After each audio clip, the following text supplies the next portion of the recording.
On a frigid February morning in 2009, the small town of Brookford, Michigan, woke up to a nightmare that would haunt its residents for over a decade. This is the story of Grace Miller, a 21-year-old nursing student whose disappearance would expose the darkest secrets hiding behind friendly faces.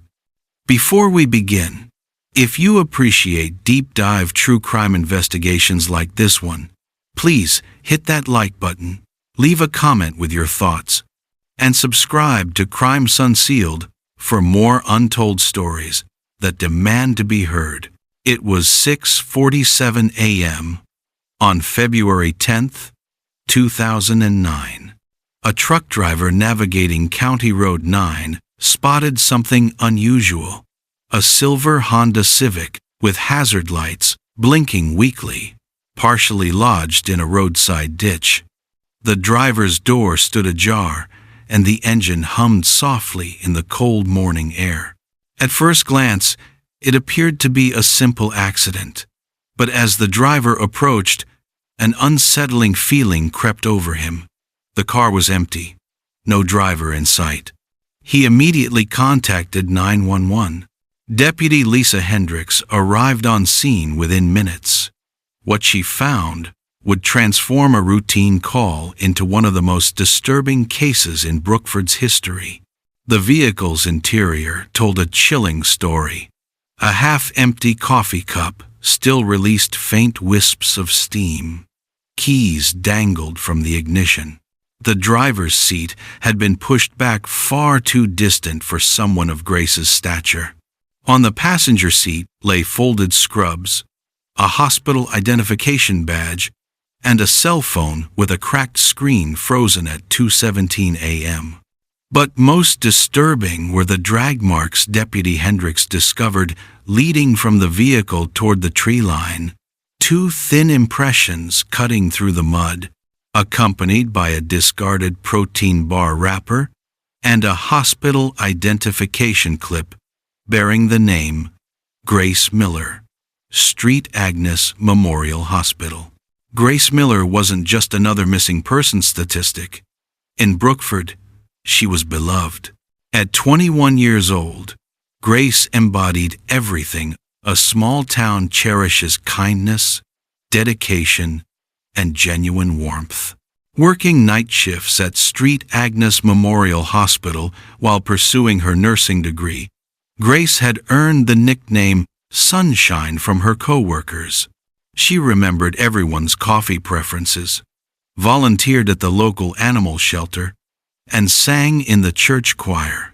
Her supervisor, Nurse Diane Carver, would later describe her this way: Grace was authentically kind, not performatively kind, genuinely kind because she didn't know how to be anything else. But beneath this bright exterior, Grace had been quietly struggling with something that terrified her. Her roommate, Tara Lawson, noticed changes in the weeks before Grace vanished. She started jumping at small sounds, Tara recalled. She kept checking her phone like she was waiting for something. When I asked what was wrong, she said it was just stress. But she didn't look stressed. She looked scared. Phone records would later reveal multiple calls from an unknown number in the days before her disappearance. All went unanswered. All were deleted the same day they came in. In Grace's personal journal, investigators found a single haunting line: "I think he's following me again." No name, no context, just 8 words that would prove prophetic. February 9th, 2009, started as an ordinary shift for Grace. She clocked out of Street Agnes Memorial at 2:11 a.m., waved goodnight to the security guard, and walked to her car carrying a coffee cup. Surveillance footage captured her at a gas station along Route 14 at 2:24 a.m. The clerk, Eddie Cole, remembered her clearly. She was tired but polite, paid cash, said something about finally being off for the weekend. That grainy footage showing Grace's soft wave as she left would be replayed countless times by investigators searching for clues in those final moments of normalcy. Her phone's GPS pinged one last time at 2:46 a.m., showing her vehicle traveling north toward home. But then, something strange occurred. For 7 minutes, the car remained stationary near an empty intersection by Hollow Creek Woods. No movement, no calls, no explanation. At 2:54 a.m., Grace Miller's phone went dark, forever. By mid-morning, Grace's mother Deborah grew concerned. Grace always texted when leaving work, without fail. When calls went straight to voicemail and the hospital confirmed Grace had left hours earlier, panic set in. At 1:47 p.m., Deborah spotted her daughter's Toyota pulled onto the shoulder of County Road 9, partially hidden behind pine trees. The scene was wrong in every way. The driver's door slightly open, headlights off. Inside sat Grace's phone, purse, and hospital badge. The keys remained in the ignition, but Grace was gone. Deborah's 911 call was barely coherent. She's not here. Her car's here. But she's not. There's blood on the seat. Please, please. The first responding officer, Deputy Lyle Hammond, immediately recognized this wasn't a simple missing person case. There was too much wrong, he later stated. Her phone still plugged in, coffee spilled, driver's seat pushed too far back, and the blood, not a lot, but enough to tell you something bad happened. Within hours, Brookford transformed into a command center.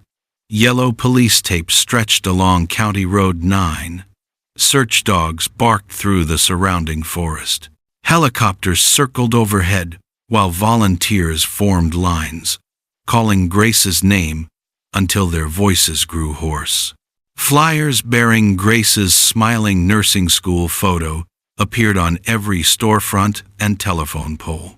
Church groups held prayer vigils. The community rallied with the desperate hope that somehow Grace would walk out of those woods. But as days turned into weeks, hope began to fracture. Every promising lead dissolved into another dead end. The blood in the car matched Grace's DNA, but yielded no other forensic evidence. Her phone had been wiped clean.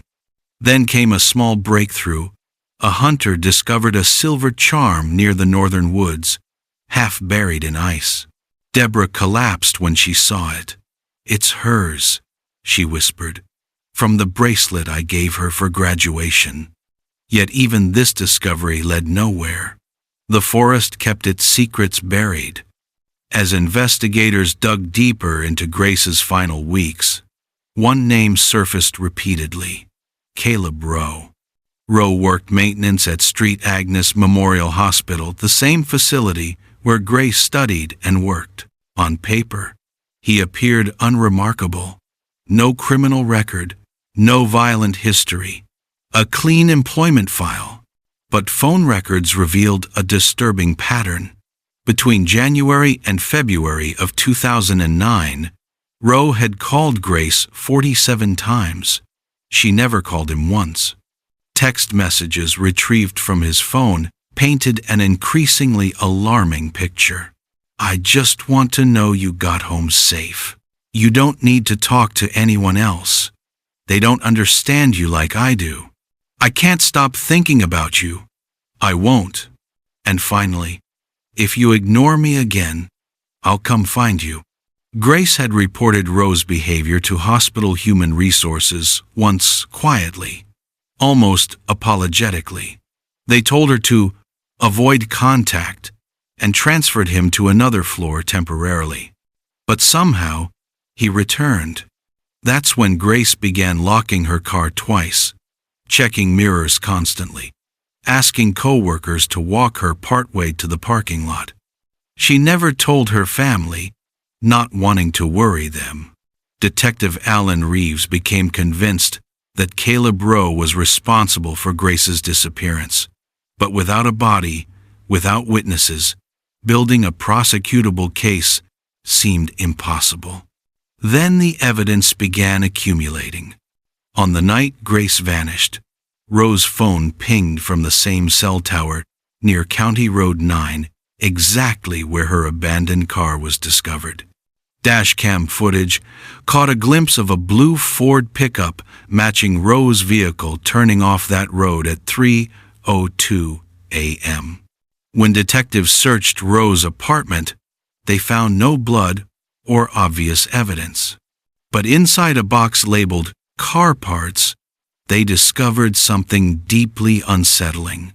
A hair tie, a silver bracelet charm, and an old hospital identification photo of Grace, worn soft at the corners as if handled repeatedly.